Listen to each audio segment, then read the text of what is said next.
back to the another session from Anand Medical Academy. In this biology session, we are continuing the basic concepts from photosynthesis lesson. In the last session, along with the respiration part, I discussed structure of chloroplast and photosynthetic chart that consists of light reactions and dark reactions. In the light reaction part, we had discussed non-cyclic path, non-cyclic photophosphorylation. On the other hand, cyclic photophosphorylation is there. Today's concept is cyclic photophosphorylation. In the cyclic photophosphorylation, where does it occurs? Location, first of all, very important. You just compare. Non-cyclic photophosphorylation occurs in the thylakoid membrane, but cyclic photophosphorylation takes place in the stroma lamella. Stroma lamella. Where does the stroma lamella is present?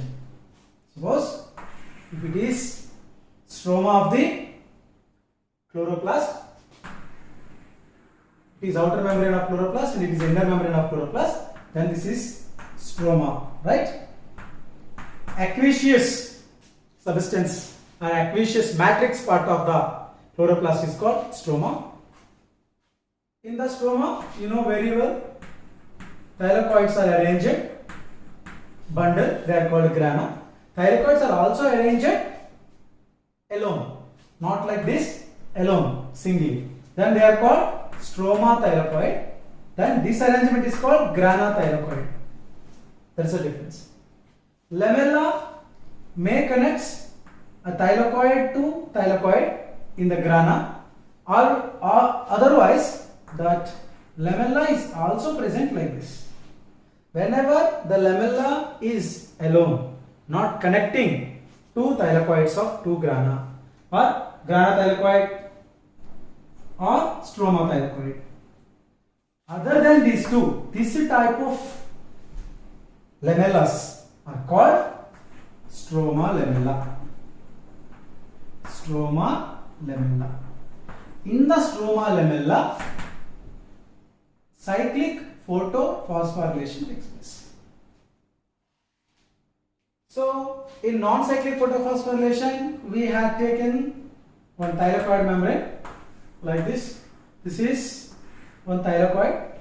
So, this is outer membrane of thylakoid and this is inner membrane of thylakoid, right? Near the outer membrane, stroma is present everywhere. But inside the thylakoid membrane, inner membrane side, lumen is present. But that is what executed by non-cyclic photophosphorylation. If you understand, if you recall that. Now, if you take cyclic photophosphorylation, this is the lamella. If this is the lamella, this is lamella outer membrane of lamella, and this is inner membrane of lamella. Why I am drawing peculiarly? You should understand that inner membrane of thylakoid closer to the lumen where water molecules are exist, and outer membrane of thylakoid is closer to the stroma where ADPs and NADPs will be there. But here outer membrane side stroma is present, inner membrane side stroma is present. So lumen was absent here in case of cyclic photophosphorylation site, that is stroma lamella. Now I am going to take you into the concept. So the reaction center consists of chlorophyll A, and around the reaction center accessory pigments are present. They are xanthophyll and carotenoids. Reaction center consists of a main pigment, that is chlorophyll A, and apart from that many proteins are located. All these together called quantosome or light harvesting system. Chlorophyll A alone called reaction center. So this I can call up as PS1. In cyclic photophosphorylation, PS1 is only involved. Very, very important. Whereas in non-cyclic photophosphorylation, PS2 and from that electrons are transferred to PS1. Means PS1, PS2 and PS1 both are involved. But in cyclic photophosphorylation only PS1 is involved, that too Stroma-Lamella conditions. So PS1 required 700 nm light. If this light falls on the reaction center or quantosome, quanta means what? Energy present in the photon, which is utilized in a body, that is called soma. So quantosome. Then all these excessive pigments will be activated and transfer energy. And also chlorophyll gets this and excited and release 2 electrons. Just like non-cyclic photophosphorylation. But there first electrons are emitted by PS2, but here only PS1. These 2 electrons are received by primary electron acceptor. Mainly they are phycobilins. When these 2 electrons are received by primary electron acceptor, they will be activated. Now my question is, in case of cyclic photophosphorylation, where does this PEA is present? What is PEA? Primary electron acceptors. Where they are present? They are present outer membrane of the stroma-lamella. So this is outer membrane of the stroma-lamella, and this is inner membrane of the stroma-lamella. Okay, this is outer membrane of stroma-lamella. This is inner membrane of stroma-lamella. And what this is, what kind of substance it is? This is stroma. This is also stroma. Remember guys, no lumen. Now, whenever this reaction center activates the photosystem along with the primary electron acceptor, if primary electron acceptor receives 2 electrons, then these 2 electrons are transferred to the first primary electron acceptor in this electron transport chain, that is ferredoxin. What is FD? Here I will write the short forms. FD means ferredoxin. So ferredoxin is the first electron acceptor in the chain apart from the primary electron acceptor. This is FD. Then FD will be activated. Now 2 electrons are present at ferredoxin. From this ferredoxin, electrons are moved, shifted to the plastoquinone. Plastoquinone. Now plastoquinone will be activated by receiving 2 electrons. Next, from the plastoquinone, the electrons are moved to next electron acceptor, that is cytochrome. All these are we have seen in non-cyclic photophosphorylation electron transport chain. Now this cytochrome transfer the 2 electrons to the plastocyanin. Now 2 electrons are present at plastocyanin. Here I would like to tell you the most important point, and also it is comparison from non-cyclic photophosphorylation. That is, this entire electron transport chain, ETC, we can call up. This is called ETC. Electron is shifting from one acceptor to another acceptor. This electron transport chain is longer compared to the electron transport chain of non-cyclic photophosphorylation. We just recall the information. PS2 activated by 680 nm, then 2 electrons are released. Such 2 electrons are received by primary electron acceptor. From that, plastoquinone to cytochrome to plastocyanin, again plastocyanin to PS1. They went over there. But here, ferredoxin was added. There 3 electron acceptors are present in the chain, but here 4 electron acceptors are present, so that it is longer than that. And also it is markedly release the energy in 2 places. One is when electrons are shifted from ferredoxin to plastoquinone. I repeat, first energy will be released when 2 electrons are shifted from ferredoxin to plastoquinone. electrons are not released. Electrons are falling down from one acceptor to another acceptor. When electrons are falling from higher state to lower state, energy will be released freely. But I am telling you here, such energy is released in the two areas. Area number one is when electrons are passing or falling down from ferredoxin to plastoquinone. Next, plastoquinone to cytochrome, when electrons are falling, means cytochrome, when cytochrome is receiving two electrons from the plastoquinone, again energy will be released.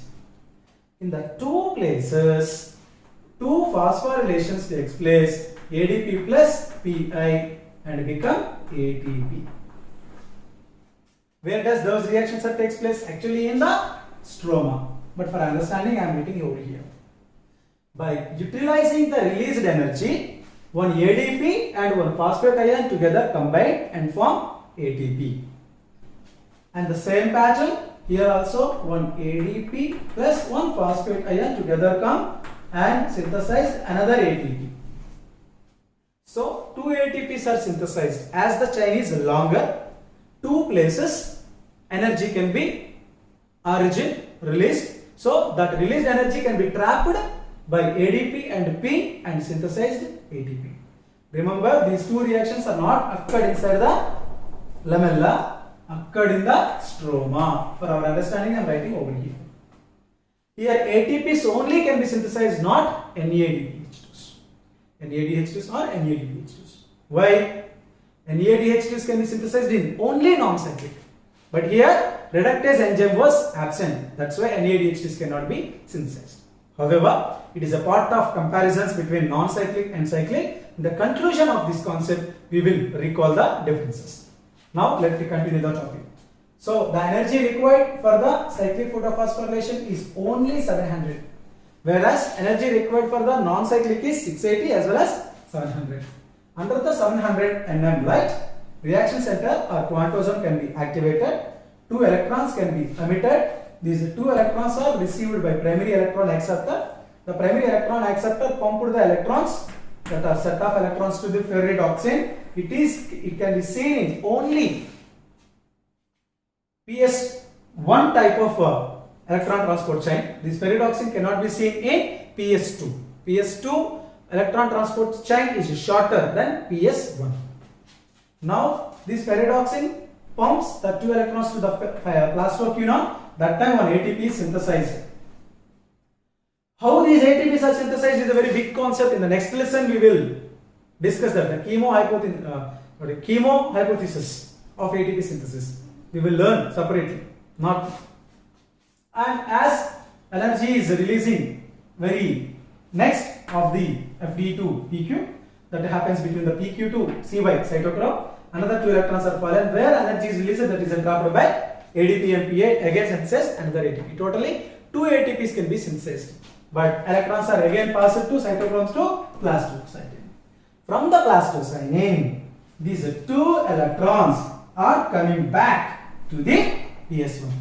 So these two electrons released by the chlorophyll A are coming back to the chlorophyll A. Reason, in the photosystem 2, where 680 mm is trapped by the quantosome, then near to that in the lumen water molecule is there. That water molecule splits and two electrons will be released, so that 24/7 the two electrons are replaced. But here water molecule is not there. Why? It is not lumen, it is stroma. Both sides stroma.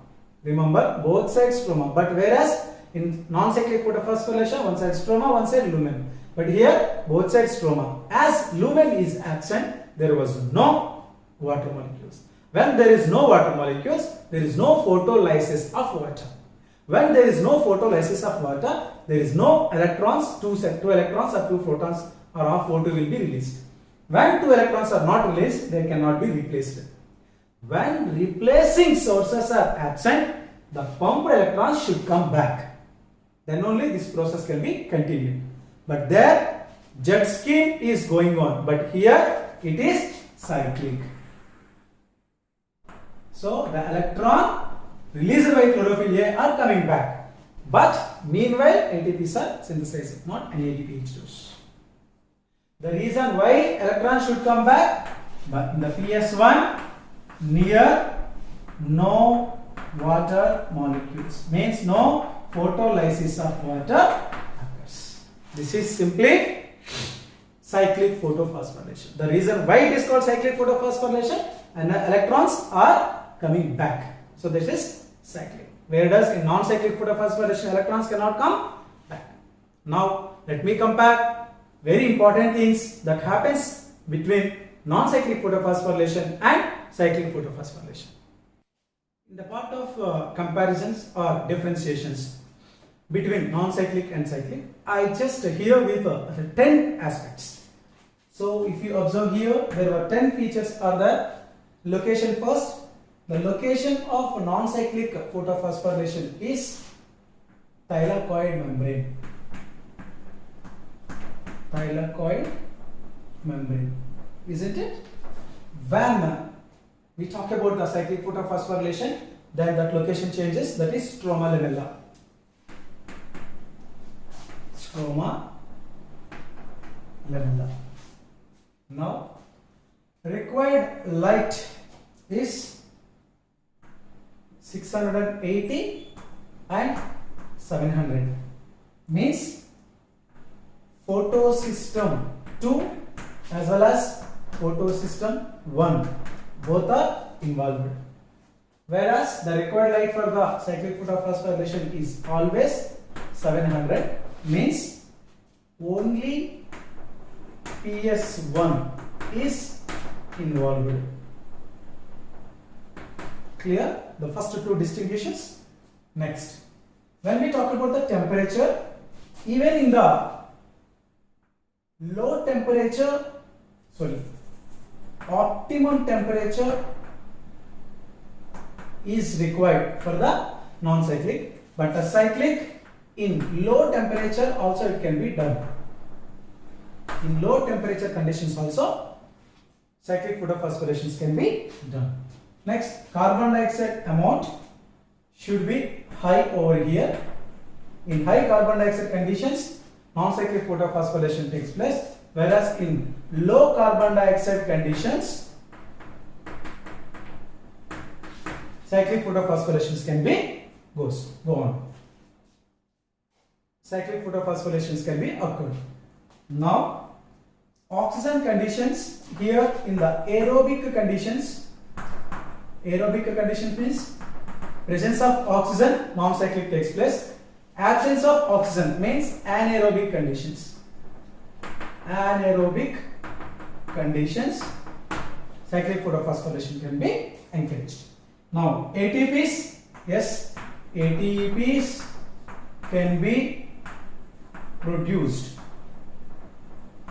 Here, the same point. It's not the comparison. When we talk about the NADPH2s, here can be produced, but here not. Reason? There was no enzyme NADPH2 reductase. Photolysis of water, nothing but splitting reaction. Yes, occurs here. Splitting of water doesn't occur. That is the reason electrons are coming back. Next, electron's path is jet stream. Jet stream. Okay, electrons are unidirectional. Unidirectional. They goes in only one direction. They never come back. Next, the electron's path in the cyclic photophosphorylation is O-shape, nothing but round, whereas bidirectional. So they go and come back. Last but not least, the reductase enzyme. Yes, it is necessary, but here not present. That's why NADPH2s cannot be synthesized. These are very important differences between non-cyclic and cyclic photophosphorylations. So with this, I can say reduction, light reaction is completed with proper cyclic and non-cyclic and splitting reactions. So here oxygen can be released, but here oxygen cannot be released. Result of photolysis. Let us see about cyclic and non-cyclic photophosphorylation. The photophosphorylation is divided into non-cyclic photophosphorylation and cyclic photophosphorylation.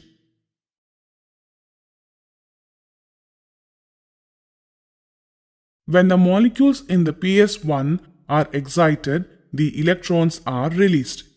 So, an electron deficiency or a hole is made in the PS1. This electron is now transferred to ferredoxin to reduce NADP+. When the molecules in the PS2 get excited, electrons are released. They are transferred to fill the hole in PS1 through plastoquinone, cytochrome B6, cytochrome F and plastocyanin. When the electron is transported between plastoquinone and cytochrome F, ADP is phosphorylated to ATP. The hole in the PS1 has been filled by the electron from PS2. Then the electrons are transferred from PS1 to NADP plus for reduction. Therefore, this electron transport is called non-cyclic electron transport and the accompanying phosphorylation as non-cyclic photophosphorylation. The non-cyclic electron transport takes place into form of Z. Hence it is also called Z scheme.